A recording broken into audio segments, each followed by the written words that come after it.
Recent statewide primary elections, the total turnout has been just under 300,000 votes cast. If that's the standard for this election, more than a fifth of the likely votes have been cast in the first 4 days of ballot counting.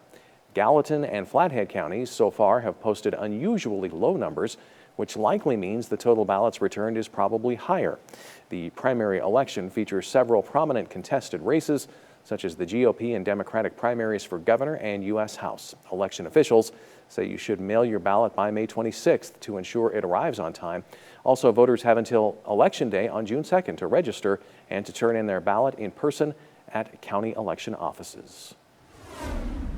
Well, 4 new confirmed cases of coronavirus in Bighorn County have pushed Montana's total to 465.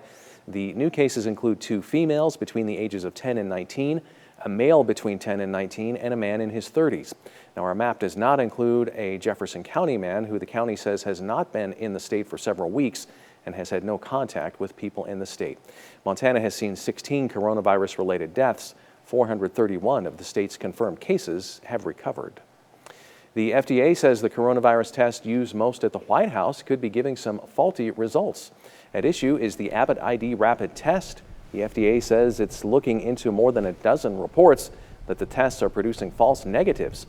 Abbott is disputing those findings. It says its test has performed well in various studies. For now, the FDA says it's working with the company, and it says the tests are still safe to use. And tonight, we want to remind you again about the Rebound Montana Relief Fund, which is a partnership between MTN, AMB West Philanthropies, and the Montana Community Foundation. With the devastating impact COVID-19 has had on families and businesses, we have created a statewide fund to provide safety net funding for rural and tribal communities which have been affected by the pandemic. If you can contribute, please go to KRTV or KXLH.com/relief. There you can access various funds that have been set up. MTN and AMB West will match the first $150,000 donated to the Montana COVID Relief Fund. Well, businesses in the state are reopening and people are returning to work. For some local businesses, however, bringing back all their furloughed employees depends on sales numbers. And as MTN's Matt Holzaffel reports, those numbers may indicate the worst is yet to come. Reopening can be a slow process. Sales are less than half what they used to be. Some small business owners don't think that's going to change anytime soon. Like today, our sales are doing really well for the coffee shop that we are. But on average, people just aren't coming in like they used to be. And I think this is going to last a while. Partially because people are still being cautious about venturing into public places, but also because of the economic impact of unemployment benefits that are set to expire at the end of July. I anticipate the economy will really feel the pressure then. And there's millions of people out of work. They're going to be flat broke.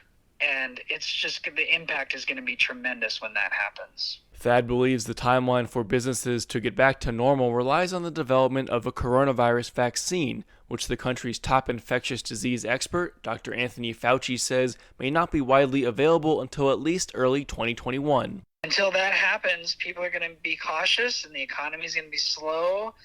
And even that said, it's still going to take time to drag the economy out of the slump that it's in. Thad estimates that it could take at least 2 and as many as 5 years before small businesses can get back to the way they were financially. But there are reasons to be hopeful. Great Falls Development Authority was able to give us a bridge loan and help us reopen. This is, Montanans taking care of Montanans. And then, believe it or not, the federal government's disaster relief money showed up on top of that. So it's out there, it's coming, and the relief is available. It just takes time. In Great Falls, Matt Holzaffel, MTN News.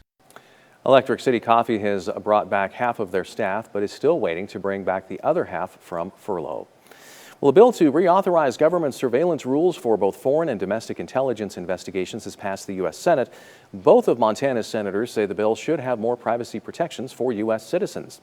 The bill passed Thursday, 80-17. It now heads back to the House for further action.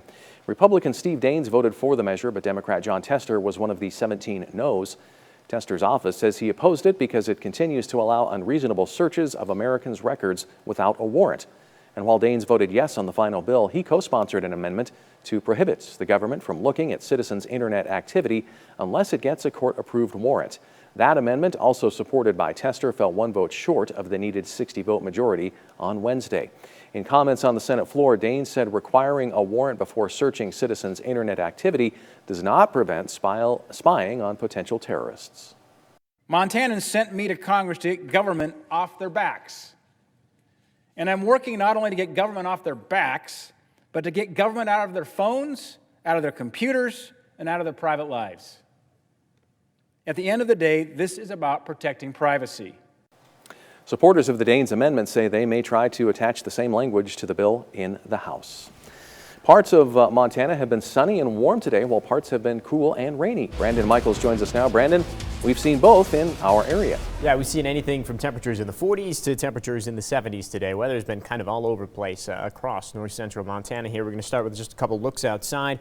Opportunity Bank ICAM. The rain has stopped falling in Helena, though we did see quite a few showers move through. Still cloudy skies in the capital city. Great Falls, we've seen our clouds really building through the afternoon. We actually had a decent amount of sunshine earlier, but now you can see cloudy skies in the background on the U.S. Bank ICAM. We'll take a look at Lewistown, too. Lewistown's kind of heading in the opposite direction. Had showers and clouds earlier. Now we can actually see a little bit of blue sky, and you can make out definitely some sunshine in Lewistown there. Again, temperatures, though, all over the place. Not getting a reading in Helena right now, but it's only 49 in White Sulphur.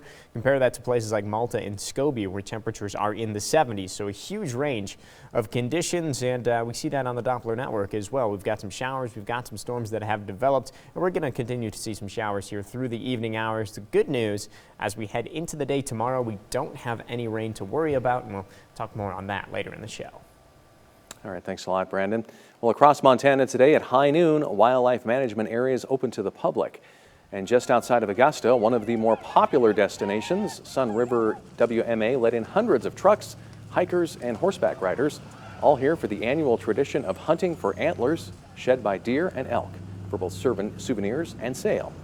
And according to the rough count Fish, Wildlife, and Parks officers took, this year's turnout did not disappoint. Very high numbers of vehicles as far as what there is lined up down the road, so I would expect that we're going to have anywhere from 600 people on up. I think our numbers are going to be very high as far as the turnout goes. After an hour, FWP estimated they had over 300 cars and trucks go through the gate and parked along the road, not to mention all the riders and hikers. Ahead, hope you're hungry. A popular restaurant reopens. That means some great ideas for dinner.